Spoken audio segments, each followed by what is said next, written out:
할렐루야. 네.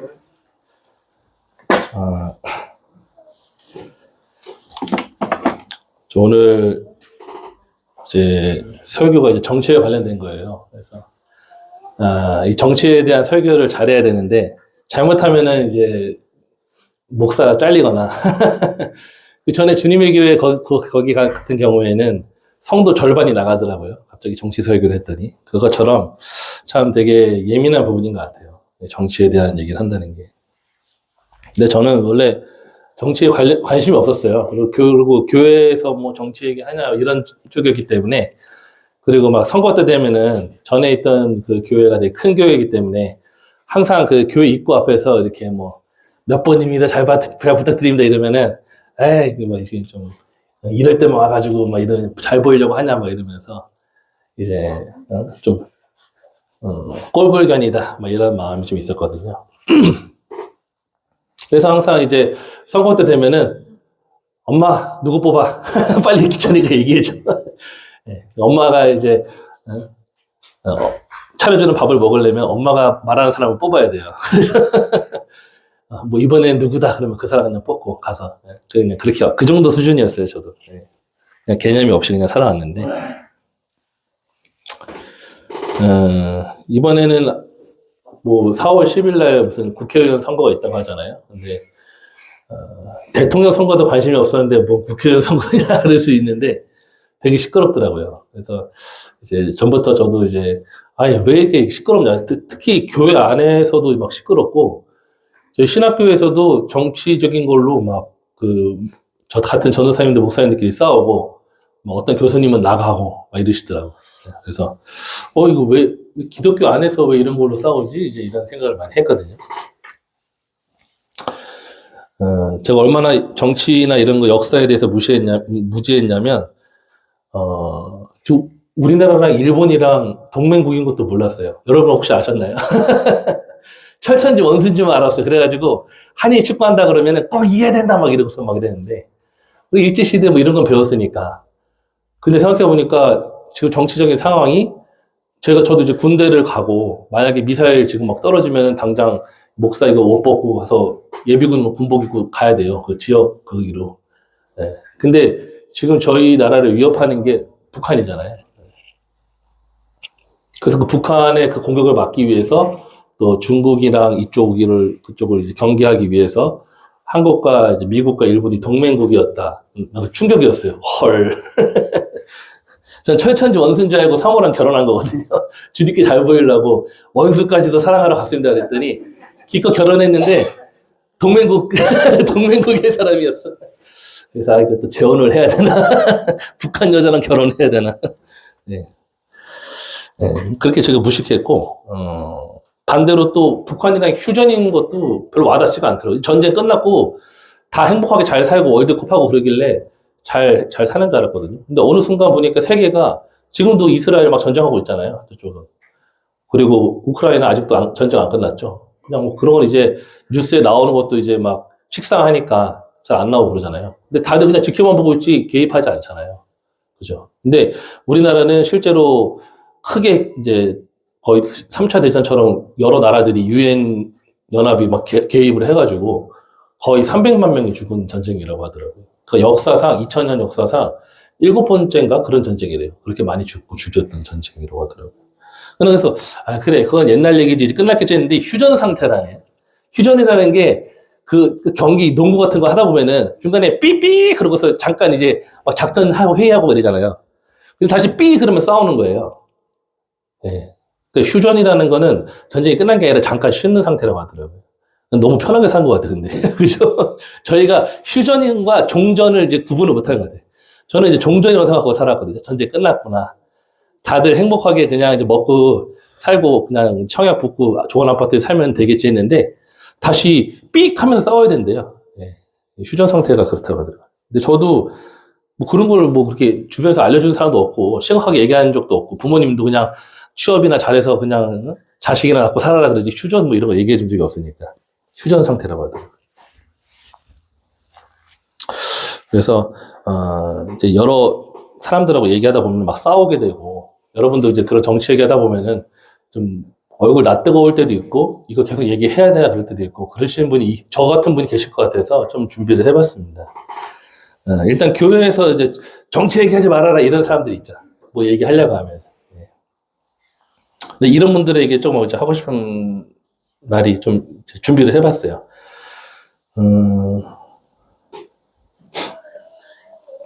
성경에 보니까, 여기저기 하나님이 뭐 교회에서 정치나 이런 거 얘기하지 말고 뭐 법이나 이런 거 법이니 뭐니 뭐 제정되든 말든 그냥 신경 끄고 우리는 천국에만 소망을 갖고 살자 뭐 이런 분들 계실 것 같아요. 근데 성경 보니까 주님이 이렇게 하나님이 뭐 법에 개입하시거나 법을 세우라고 한다거나 뭐 심지어 쿠데타를 명령하신 적도 있더라고요. 쿠데타를.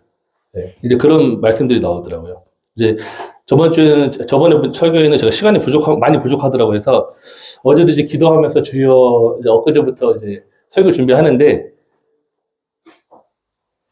이것도 또 한 5시간, 6시간을 앉혀놓고 주님이 너무 은혜를 주시는 바람에 이제 설교 준비할 때 기도하면 안 되겠다. 그래서 절반으로 잘랐어요. 오늘도 1부만 얘기할 겁니다, 1부. 네, 그래서 조금 이제 얘기하다가 말고 다음에 또 얘기하려고 하는데, 일단은 얘기하다가 시간 되면 끝낼게요. 예, 왜냐면 이게 본질적인 얘기는 아니고 저도 본질적인 내용만 얘기하고 싶은데 워낙 시끄러우니까 워낙. 예. 여러분들 좀 어느 정도 내가 어떤 자세를 취해야 되는 거야? 지금 이 한국 상태에서 이런 마음을 갖고 계실 것 같아서. 그래서 먼저 이제 무조건 교회에서 정치 얘기하지 말라는 분들한테 우리가 취해야 되는 자세는 성경은 그렇게 정치나 법에 대해서 무관하지 않다는 거예요. 여러분도 아시겠지만 요셉 얘기 아시죠? 요셉도 보면은 바로의 꿈을 해몽하잖아요. 근데 그 꿈이 뭐냐 그랬더니 뭐 7년 동안 풍년이었다가 7년 동안 흉년이 될 건데 뭐 5분의 1을 그걸 곡식을 모아가지고 뭐 이런 얘기를 해요. 그게 이제 지금 우리로 따지면 토지법이거든요. 이거를 뭐 세법을 이렇게 해가지고 다음에 비축해 둔 거 가지고 부강하게 하십시오. 그랬더니 야 이거 진짜 이런 사람을 어떻게 만날 수 있냐. 그 창세기에 나오죠. 41장에. 그래서 이 공물을 거둔 걸로 이렇게 나눠주게 하십시오. 그랬더니 바로와 모든 신하가 좋게 여겨서 야 이렇게 하나님의 영에 감동된 사람을 어찌 우리가 찾을 수 있으리요. 이런 말이 나옵니다. 말씀이 41장에. 그러니까 하나님이 말씀하셨는데 토지법을 얘기하시는 거예요. 법을. 그죠? 이런 경우도 있고. 또 바울도 예수님도 이제 마태복음 12장 29절부터 제가 이제 빨리 읽어드릴게요. 사람이 먼저 강한 자를 결박하지 않고서야 어떻게 그 강한 자의 집에 들어가 그 세간을 강탈하겠느냐. 결박한 후에야 그 집을 강탈하리라. 오늘 읽었던 말씀의 그 앞에 부분이거든요. 그러니까 전쟁할 때는 이승만 대통령이 막 이제 그 오해를 갖고 뭐 흔히 별명이 런승만이라고 하더라고요. 런승만. 도망갔다. 한강가리 등고 뭐 이런 식으로 이제 많이 역사가 외국에서 가르쳤다. 그 영화 보니까 나오더라고요. 근데 그 전쟁은 뭐 다들 뭐 좀 아시겠지만은 제일 위에 사람 잡히면 끝나요. 그 순간에. 예. 그렇기 때문에 그 역사적인 상황도 이제 이해를 해야 되는데, 근데 그게 성경에도 나와 있어요. 강한 자를 먼저 잡아야 그 다음에 늑탈할 수 있다. 그 말. 그래서 지금도 이제 여당, 야당 서로가 막 그냥 막 싸우고 그러는데, 이쪽에서는 이제 막 윤석열 탄핵하라, 막 이제 대통령 된 지 1, 2년밖에 안 되신 막 그 사람을 끌어내려라, 막 이러고 그러잖아요. 그러니까 이 머리를 잡으려고 하는 거거든요, 서로. 그게. 그래서 바울도 그냥 아무나 전도하면 되지, 그냥 이런 게 아니라 풀려날 수 있었는데 내가 가이사에게 상소하노라 그런 말이 나와요. 그죠? 그래서 이게 풀려날 수 있었던 거를 자기가 그거를 뿌리치고 나 더 위로 올라갈래. 그래서 나는 아니 왜 이 기회를 발로 차냐. 풀려나와서 일단은 다시 이렇게 좀 자기 회복을 하고 사람을 좀 모으고 한 다음에 전도를 해야지 왜 또 무식하게 그렇게 가냐 그러는데 성령님이 그렇게 인도하셨다는 거예요. 네. 그러니까 그때 당시 로마 황제가 가이사잖아요. 가이사를 전도하면은 로마는 끝난다. 이런 작전을 가졌던 거예요. 되게 어떻게 보면 정치적이죠. 그죠? 바울도. 그죠? 그러니까 성경이 정치하고 아예 상관없다. 이렇게 보시면 안 된다는 얘기를 하고 싶은 거죠. 아까 또 말씀드렸던 것처럼 열왕기하 9장 6절 7절을 보시면 제가 읽어드릴게요. 예후가 일어나 집으로 들어가니 청년이 그의 머리에 기름을 부으며 그에게 이르되 이스라엘의 하나님 여호와의 말씀이 내가 네게 기름을 부어 여호와의 백성 곧 이스라엘의 왕으로 삼노니 너는 네 주 아합의 집을 치라. 내가 나의 종 곧 선지자들의 피와 여호와의 종들의 피를 이세벨에게 갚아주리라. 이런 말이 나오거든요. 그러니까 북이스라엘이 이제 타락해가지고 매년 그 이세벨이라는 여자가 악녀의 그 세계 역사의 3대 악녀 중에 하나잖아요. 근데 그 여호와의 선지자들을 계속 잡아 죽이고 막 그런 악한 일을 하니까 이제 때가 돼서 하나님이 내가 이 아합의 집을 치리라 이렇게 얘기하시면서 명령하신 게 뭐냐면 쿠데타를 일으키라는 거예요. 그죠? 예후라는 사람한테 기름 부으면서 정치적이죠, 되게. 그러니까 지금으로 따지면은 지금으로 저희 통치자가 윤석열이잖아요. 그러면 윤석열을 쳐라 이런 거랑 마찬가지예요. 그죠? 그 기분 나쁘실 수 있으니까 그럼 그 전후로 문재인을 쳐라 이렇게. 아무튼. 예. 근데 하나님이 나한테 만약에 여러분에게 명령하시면은 교회에서 정치적으로 얘기하면 안 돼요. 그러고 뿌리치시면 안 되잖아요. 그죠? 주님이 근데 이렇게 명령하실 수도 있다는 걸 얘기하고 싶은 거예요. 그죠? 네. 근데 이런 거를 명령하시는 거예요. 그것도 살인을 명령하시는 거예요. 그죠? 그래서 나중에는 예후가 가서 치죠. 아합과 그 이세벨을. 뭐 이런 경우도 있고. 그리고 이제 예레미야 38장 같은 경우에는 38장 17절 18절입니다. 예레미야가 시드기야에게 이르되 만군의 하나님이신 이스라엘 하나님 여호와께서 이와 같이 말씀하시되 내가 만일 바벨론의 왕의 고관들에게 항복하면 내 생명이 살겠고 이 성이 불사람을 당하지 아니하겠고 너와 네 가족이 살려니와 내가 만일 나가서 바벨론의 왕의 고관들에게 항복하지 아니하면 이 성이 갈대아인의 손에 넘어가리니 그들이 이 성을 불사를 것이며 너는 그들의 손을 벗어나지 못하리라 하셨나이다. 이런 말이 나와요. 그래서 남쪽은 유다였잖아요. 근데 남쪽 유다의 마지막 왕이었던 시드기야한테 말씀하신 명령이 뭐냐면 바벨론에 항복하라. 항복하라. 지금으로 따지면 바벨론 쪽이 지금 일본이니까 일본이 이제 쳐들어올 건데 일본한테 항복하라는 거예요. 그게 하나님의 명령이었어요. 근데 우리는 애국적인 마음 가지고 끝까지 피를 흘리며 싸울 것이다 이러면 반대로 하나님의 명령에 굴복하지 않는 게 되죠. 근데 이 시드기야는 끝까지 하나님의 말씀을 굴복하지 않아서 결국에는 저주를 받아가지고 자기 보는 앞에서 가족들, 자식들 다 죽이고 눈 뽑힌 다음에 쭉 끌려갔죠. 이제 그게 이제 그 말씀인데 하나님이 정치적인 명령 하실 때도 있다는 거예요. 시대마다. 그죠? 나 그냥 천국만 바라보고 하루하루 살려 그러는데 바벨론에 항복하라. 이게 명령으로 올 수도 있다는 거죠. 그러니까 정치적인 거를 무조건 얘기하면 그런 거를 얘기하는 하나님은 아니다 이렇게 생각하지 말라는 거예요. 제 말은. 정치적으로 말씀하실 수도 있다. 그죠?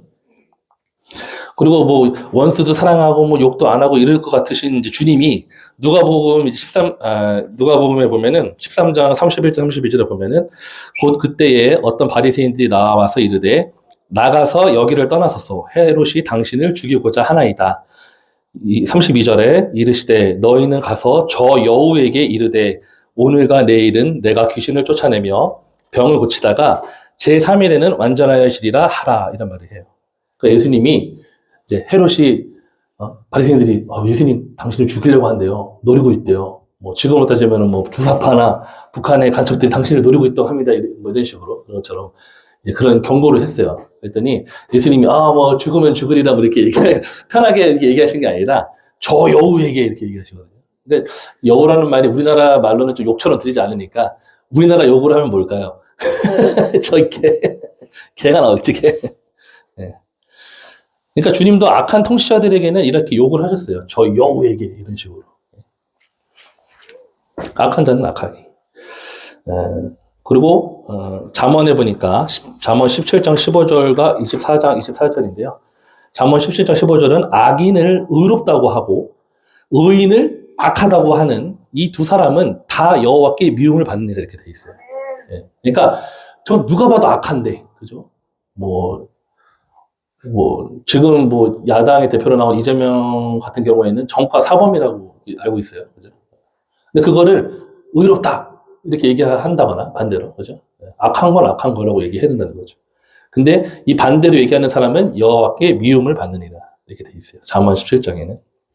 근데 24장 24절 25절에는 악인에게 네가 옳다 하는 자는 백성에게 저주를 받을 것이고 국민에게 미움을 받으려니와 오직 그를 견책하는 자는 기쁨을 얻을 것이요 또 좋은 복을 받으리라. 이렇게 되어 있습니다. 네, 이게 다 말씀에 나온 말이에요. 그러니까 뭐 악한 자를 사랑으로 감싸줘라, 뭐 죄인을 이런 차원이 아니라 악한 거 저번에도 얘기한 것처럼 동성애 죄입니까 아닙니까? 죄죠. 그 죄라고 얘기해야 아 나는 죄인이구나를 깨닫고 온다고 얘기했잖아요. 근데 갑자기 자기가 인심 쓰면서 죄가 아닙니다. 교황이 이건 나중에는 이제 여호와께 미움을 받는다는 거예요. 그러니까 죄는 죄라고 얘기해야 되는 거예요. 한마디로 똑같이 악은 악하다. 북한을 사랑하고 용서하고 품어줘야 되는 건 맞는데 북한의 이념을 따라가면 됩니까? 그거랑 구분을 못하는 것 같아요. 강도를 용서해주고 사랑하는 거랑 강도랑 정분이 나서 바람 나서 가는 거랑은 다른 얘기잖아요.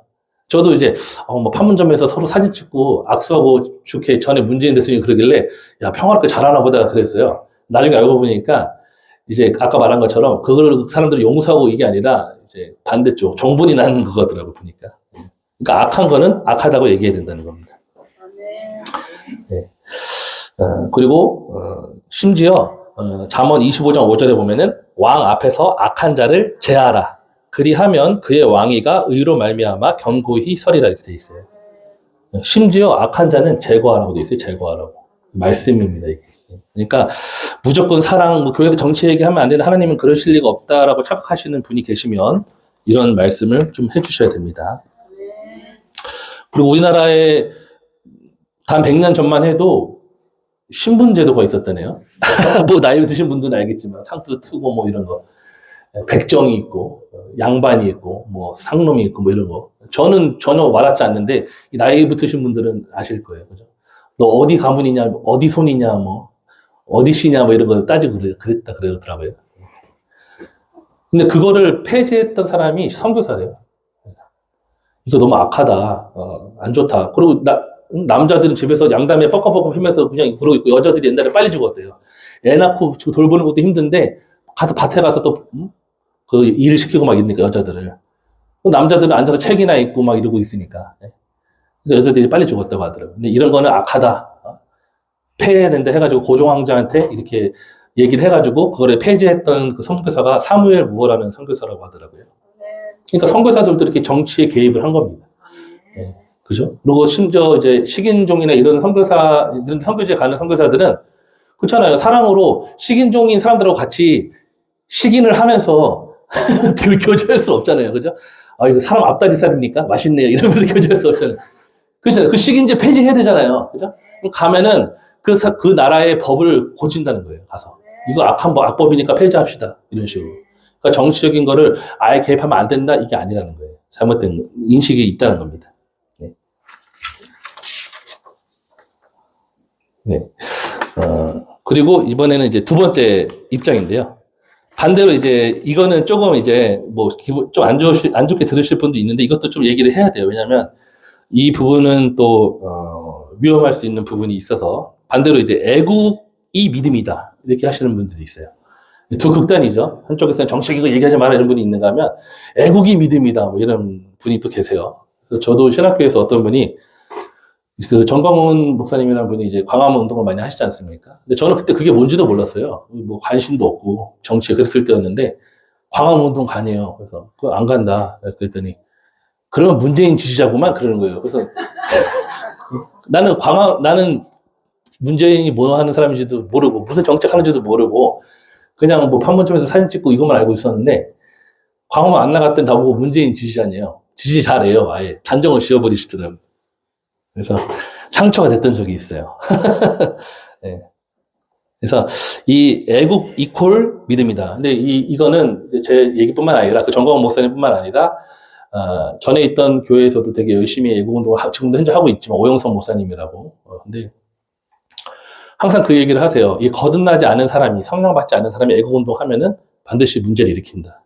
그래서 자기 안에서도 일단 급한 불 끄자 해서 일단 데리고 와서 막 하는데 문제 일으키고 배신하고 막 오히려 또 대적하고 이러는 사람들이 나타나더라 이거예요. 급한 불이 끈다는 건 일단 윤석열 대통령이 어떻게든 간신히 이렇게 되게끔 운동해서 했는데 그러고 나서 이제 막 문제를 일으키더라 이거예요. 거듭나지 않는 사람이 애국운동 하니까. 그래서 뭐 지금도 뭐 542 무슨 거기 기도원에서 막 그 성령의 나타남인가 뭐 운동하고 이런다고 하시더라고요. 그러니까 성령 받지 않고 애국운동 하면 안 된다 얘기를 하시고 정광훈 목사님도 오영성 목사님도 이 거듭나지 않고 이 마음의 할례를 받지 않은 사람이 이 애국운동 하면, 그러니까 열심히 교회가 애국운동 하니까 소문이 나가지고 전국적으로 많이 온대요. 멀리서도 오시고. 근데 오시면 오영성 목사님 뭐 설교 들어보시면 알겠지만은 정치 얘기만 하지 않으시거든요. 항상 그 마음에 할례를 받아야 된다 뭐 이런 얘기를 하시니까 본질적인 얘기 하시니까 재미가 없는 거예요. 뭔가 물리치고 죽이라 막 이런 거 할 줄 알았더니 여러분이 먼저 거듭나지 않으면 안 된다. 막 이거 본적인 얘기 하니까 또 떠나더라 이거예요. 잠깐 오는 척 하더니. 그래서 그렇게 애국운동 하시는 분들도 말씀을 하시는 부분이에요, 이거는. 그러니까 좀 잘 들으셔야 됩니다. 먼저는, 이 애국자 많이 얘기하지만, 먼저, 요한일서 2장 보면은 2장 15절 16절인데요. 이 세상이나 세상에 있는 것들을 사랑하지 말라. 누구든지 세상을 사랑하면 아버지의 사랑이 그 안에 있지 아니하니. 이는 세상에 있는 모든 것이 육신의 정욕과 안목의 정욕과 이생의 자랑이니 다 아버지께로부터 온 것이 아니요 세상으로부터 온 것이라 이렇게 되어 있습니다. 이 세상이나 그죠? 우리가 살고 있는 이 세상에 있는 것들을 뭐 하지 말라? 사랑하지 말라. 예. 그렇죠? 주님 말씀이죠. 그래서 저 야인 시대 보니까 이제 서로가 서로를 죽이는데 이 빨갱이 새끼 막 이러면서 죽창으로 막 죽이더라고요, 사람을. 애국하는 쪽도 이쪽을 죽이고 반대로 서로 죽이더라고요. 근데 안타깝다는 생각을 했는데 물론 저도 뭐 어쩔 수 없겠죠. 뭐가 뭔지 모르니까 저도 그 시대에 살았으면 그랬을 것 같아요. 근데 먼저는 여러분이 이 말씀을 꼭 기억을 하셔야 됩니다. 그래서 주님 외에 어떤 걸 사랑하게 되잖아요. 그러면 그것이 시키는 대로 해야 돼요. 그래서 예를 들면은 그러니까 우리나라는 좀 특별한 케이스지만 예를 들어서 북한 사람이 북한을 사랑한다. 그러면은 예를 들어서 이렇게 예배하는 장소에 누가 있다는 거를 딱 알았다. 그러면은 그 사람이 애국자 입장으로서 어떤 자세를 취해야 될까요? 그 교회를 고발해야 되잖아요. 그죠? 그게 나라를 위한 거예요. 그러니까 애국이라는 게 되게 상대적이에요. 그죠? 또 이슬람 나라에서는 샤리아법이라고 뭐 이렇게 다른 종교를 믿거나 이런 저기가 있으면 자기 가족이나 친척도 고발을 해야 되거든요. 그게 법이에요. 샤리아법. 그게 애국이에요. 그 사우디아라비아의 애국. 그렇죠? 뭐 그런 데서는 애국을 하면 안 되겠죠. 기독교인 입장에서는. 그죠? 애국이라는 게 되게 상대적이라는 거예요. 한마디로. 그 나라가 어떠한 나라이냐에 따라서 달라진다는 겁니다. 그러니까 기본적으로는 그래서 주님 외에는 사랑하면 안 된다. 이게 일단 기본적인 그 중심을 갖고 계셔야 됩니다. 그리고 예수님도 사도행전 1장 6절 7절에 보니까 그들이 모였을 때에 예수께 여쭈어 이르되 주께서 이스라엘 나라를 회복하심이 이때이니까 하니 7절에 이르시되 때와 시기는 아버지께서 자기의 권한에 두셨으니 너희가 알 바 아니요 이렇게 얘기하시거든요. 그러니까 지금으로 따지면 그때 당시에 로마의 속국이었잖아요. 지금으로 따지면 우리로 따지면 이제 일본의 지배하에 있다고 쳐봅시다. 그러면 제자들이 이제 물어본 거예요. 주님이 이제 부활하시고 나타나셨으니까 그럼 우리나라 언제 해방돼요? 이런 식으로. 이스라엘을 회복하심이 이때입니까? 그랬더니 주님이 그 좀만 기다려라. 이제 해방될 거다. 뭐 이런 정치적인 얘기를 하신 게 아니라 너희가 알 바 아니요. 뜬구름 잡듯이. 그죠? 그러니까 주님은 이 땅에서 나라가 막 어떻게 되고 여기에 그렇게 관심이 없으세요.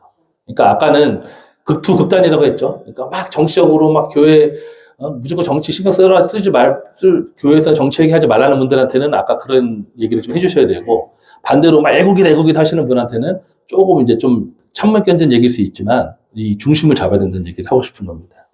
예수님도 그 이스라엘이 독립되는데 관심이 없으신 거예요. 그래서 영화 보니까 저는 이해가 안 됐던 부분이 많더라고요. 왜 가룟 유다가 갑자기 배신했을까? 물론 성경에는 마귀가 이제 생각을 집어넣었다고 되어 있지만은 그 영화에 보니까 그 가룟 유다가 엄청난 애국자였대요. 근데 이스라엘을 회복하려고 자꾸 이제 뭔가 이제는 나타내시겠지. 이제는 뭔가 하시겠지 했는데 마지막에는 결국 하시는 말씀이 이제 내가 십자가에 죽으러 간다. 이 얘기를 하신 거예요. 그때 이제 빡이 탁 쳐버린 거예요.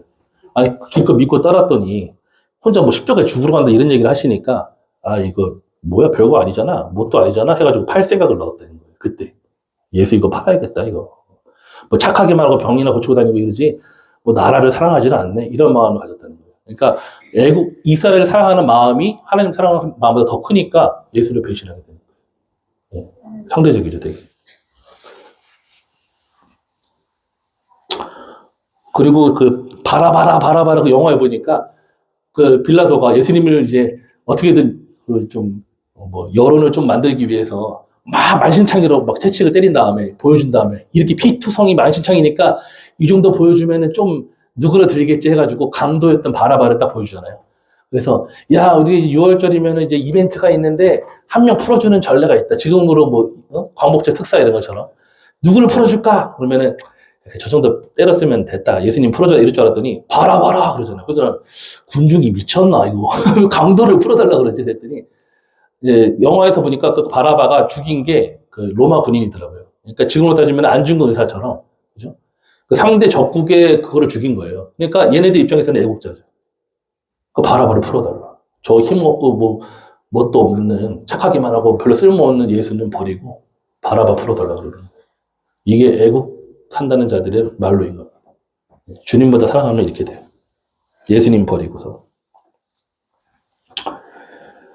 그래서 예수님도 이 하나님의 나라는 눈에 보이는 것이 아니다. 누가복음 17장 20절 21절에 보면은 바리새인들이 하나님의 나라가 어느 때에 임하니까 묻거늘 예수께서 대답하여 이르시되 하나님의 나라는 볼 수 있게 임하는 것이 아니요 또 여기 있다 저기 있다고도 못하리니 하나님의 나라는 너희 안에 있느니라. 그래서 심지어 그 우리가 옛날에 저도 학교에서 배웠지만 나라의 3대 국가의 3대 요소는 국민 영토 주권이다 뭐 이러지만은 뭐 그건 이제 성경에 나온 말은 아니고 지금도 영토가 없고 주권도 없지만 북한에 또 숨어서 예배드리는 사람들 안에는 하나님의 나라가 이루어진다는 얘기거든요. 그죠? 그 사람들 안에서 김정은의 그 통치를 받지 않고 모여서 예배드리면서 숨어서 중국도 마찬가지지만 공산당의 치하에 있지만 숨어서 예배드리면서 우리 시진핑이나 김정은 뜻대로 살지 말고 하나님의 뜻대로 살자 하면서 그 안에서 자기들 안에서 하나님의 뜻을 행하고 살고 있잖아요. 서로 나눠주고 사랑하고 그러니까 그 안에서 하나님 나라가 이루어지는 거거든요. 그렇게 그죠? 그러니까 뭐 우리가 땅을 잃어버리면 이 나라 끝난다, 하나님의 나라도 끝난다 뭐 이런 식으로 가시는 경우도 있어요. 급하게 가시는 분들은 그런 식으로 하나님 나라가 끝나면 얼마나 불안하겠어요. 그죠? 하나님의 나라는 패하지 않습니다. 그런 거에 제한되지가 않아요. 공간과 시간과 공간이. 그리고 아까도 이제 얘기한 것처럼 애국하라 이게 애국이 신앙이다 그랬는데 아까 바벨론한테 항복하라는 주님 메시지도 있었잖아요. 그죠? 네. 그러면 항복해야죠. 반대로 주님이 북한에 항복해라 이렇게 명령하시면 북한에 항복해야 된다는 얘기예요. 극단적인 예지만. 하나님이 어떻게 나라를 이 나라 저 나라 다 사랑하시면은 서로 침략하지도 않고 사회적으로 지내야 되는데 그런 게 아니잖아요. 세상은. 그죠? 극단적인 그런 예도 있다는 얘기입니다. 그러니까 애국 이코르 신앙이다 이런 분들한테는 그럼 바벨론한테 항복하라는 건 뭐냐? 그 얘기를 해주셔야 돼요. 하나님이 그렇게 하실 수도 있다는 얘기입니다. 또 심지어 그 북한 간첩을 숨겨준 것처럼 기생 라합이라고 있어요. 여리고 성에. 그럼 여리고 성을 자기가 애국하면은, 여리고 애국자면은 적국의 정탐꾼을 숨겨주면 안 되잖아요. 그죠? 근데 적국의 정탐꾼을 숨겨줬어요. 근데 그게 히브리서 11장 31절에 그게 라합의 믿음이다 이렇게 돼 있어요. 네. 11장 31절에 믿음으로 기생 라합은 정탐꾼을 평안히 영접하였으므로 순종하지 아니한 자와 함께 멸망하지 아니하였도다 이렇게 되어 있습니다. 그러니까 한마디로 적국을 스파이를 숨겨준 것도 믿음으로 쳐주는 경우가 있어요. 이게 기생 라합의 일생에 있어서 믿음의 행동이라고 되어 있습니다. 그러니까 무조건 애국 나라 사랑 이퀄 신앙 이건 아닐 수 있다는 거예요. 반대로 주님이 그죠? 북한 스파이 숨겨줘라 하면 숨겨줘야 될 수도 있다는 얘기예요. 아까 우리 읽었던 말씀에 나와 함께 모으는 자가 나와 함께한 자라고 되어 있잖아요. 나를 근데 반대로 함께 모으지 않는 자 나를 해치는 자니까 한마디로 주님이 이 시대에 뭘 원하시냐를 알아야 된다는 거예요. 무조건 애국이라 이게 아니라 그죠? 주님이 이게 극단적인 예잖아요. 그죠? 적국의 정탐꾼을 숨겨줬는데 그게 믿음이라는 거예요. 그런 경우도 있어요. 그래서 일단 제가 이 애국자 중에 의심하는 사람들 중에 하나가 저희 어머니입니다. 저희 어머니가 열심히 하면 일단 의심하고 봐야 돼요. 뭐 암까지 걸려서 제가 이런 얘기하기 죄송하긴 하지만 그래도 저희 어머니가 늘 이 땅에 소망을 두고 하늘보다는 권사님이신데 그리고 막 그냥 이모까지 막 해가지고 광화문 막 데리고 오고 막 열심히 막 하시더라고 외국 운동을. 그래서 나중에 보니까 우리 엄마가 믿음이 있어서 저런 건 아닐 텐데 뭐 보니까 어떻게 해서든지 이 땅에서 행복하게 사는 거가 목적이시니까 또 맞을 수 있겠다. 저기 애국 운동하고 네, 또 그렇게 보이더라고요. 그래서 근데 저희 이모도 막 이제 데리고 가고 이모부도 같이 광화문 끌고 갔대요. 근데 중요한 거는, 근데 가서 잘못하다가 뭐 체류탄 같은 거 맞아가지고 죽었다고 쳐봐요. 그러면은 저희 이모부 총무과입니까? 광화문 나갔으니까? 거듭나야 총무과다고 되어 있잖아요. 아까 보니까. 거듭나면 가는 나라잖아요.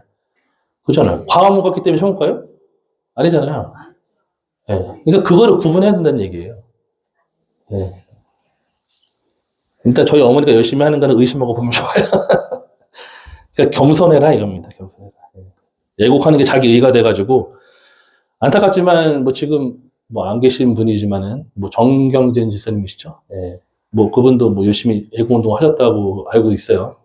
나중에 제가 이제 전화해가지고 뭐 교회 나가시기 전에 왜 이렇게 나가시려고 하냐 대화 좀 하자고 했더니 대화 10분도 안 하시고 그냥 만나고 싶지 않다 그러시면서 나가시더라고요. 근데 애국운동 귀한 거고 참 좋은 거죠. 근데 왜 그렇게 또 목사님한테도 이렇게 항상 이렇게 같은 동네 살면서 돌봐주시고 했는데 왜 좋은 일 하면서 욕먹냐 이거죠. 교만해지면 안 된다는 겁니다. 그럼 반대로 저희 사모가 애국운동 한다. 그러면은, 그러니까 사모가 일본 사람이잖아요. 저희 사모가. 그러면 사모는 이제, 우리나라는 애국운동을 해도 이제 사실 이제 3번인데 지금 시간이 다 됐기 때문에 결론만 내리고 이제 마치겠는데, 그러면 뭐 어쩌라는 얘기냐. 여러분이. 이거를 뭐 하라는 얘기냐 말라는 얘기냐, 뭐, 애국을 뭐 이렇게 얘기하실 수 있어요. 그래서 결론만 얘기하고 다음에는 이제 2부로 아직 4월 10일 선거기 때문에 3월 달에 얘기하도록 하겠습니다. 결론만 내리고 그러면 우리는 지금 어떻게 해야 되냐 우리 회복교회는 뭐 이렇게 얘기하실 수 있는데 로마서 이제 12장에 보니까 2세대를 본받지 말고 2절에 오직 마음을 새롭게 함으로 변화를 받아 하나님의 선하시고 기뻐하시고 온전하신 뜻이 무엇인지 분별하도록 하라 이렇게 되어 있죠. 그러니까 이 시대를 분별하라는 얘기예요. 어떻게 해야 되니? 어떤 스탠스를 취해야 되니? 아까 얘기한 것처럼 뭐 아예 나라 정치고 보고 신경 끄고 살아야 되니 아니면은 열심히 애국운동을 해야 되니 지금 이때를 분별하라는 겁니다. 주님이. 예. 그리고 제일 주님이 싫어하는 거는 미직지근한 거예요.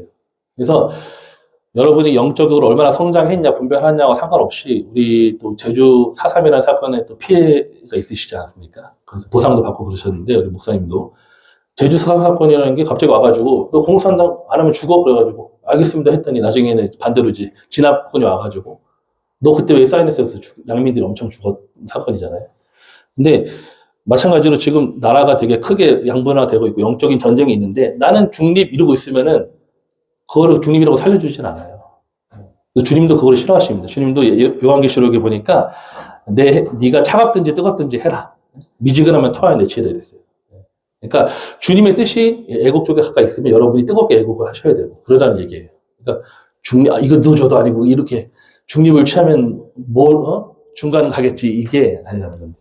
그러니까 이 시대가 점점 여러분의 신앙이 진짜인지 아닌지를 테스트하는 시대가 오고 있다는 거예요. 그렇기 때문에 여러분이 잘 분별을 하셔야 됩니다. 그래서 우리는 어떤 입장을 취해야 되냐. 근데 결론부터 얘기하자면 우리나라는 왜 이렇게 선진들이 또 많은 교회 그 원로 목사님들이 왜 이렇게 애국운동을 하고 3.1운동도 다 애국자들이라고 하잖아요. 독립운동가들도 33인 중에 뭐 절반 이상이 다 기독교인이라고 하고 일단 초대 대통령이었던 이승만이 장로였고 그죠? 무궁화 삼천리 그 무궁화를 뿌린 사람은 또 남궁옥 장로라고 하더라고요. 장궁옥. 남궁옥이라는 장로님. 그러니까 다 이 교회 또 재헌 첫 번째 헌법을 만들 때에도 기도하고 시작한 나라래요. 그러니까 우리나라가 조선시대까지만 보면 솔직히 볼 거 없어요. 그때까지만 보면 애국하면 안 됩니다. 근데 이 대한민국이라는 나라가 세워질 때 이 이승만이 뭘로 세웠냐면 기독교 입국론으로 세운 거래요. 그러니까 기독교 정신으로 세워야지 하고 세운 거라는 거예요. 또 그것 때문에 싸운 거라는 겁니다. 북한하고 그렇게. 나는 공산주의 싫다. 예배의 자유를 뺏어가는 이거 싫다고 싸웠다는 겁니다. 그렇게 해서 지켜진 나라이기 때문에 우리나라는 애국하는 것 이코르 하나님 사랑하고 이어지는 거예요. 그렇기 때문에 우리는 애국을 해야 되는 스탠스를 취해야 되는 겁니다.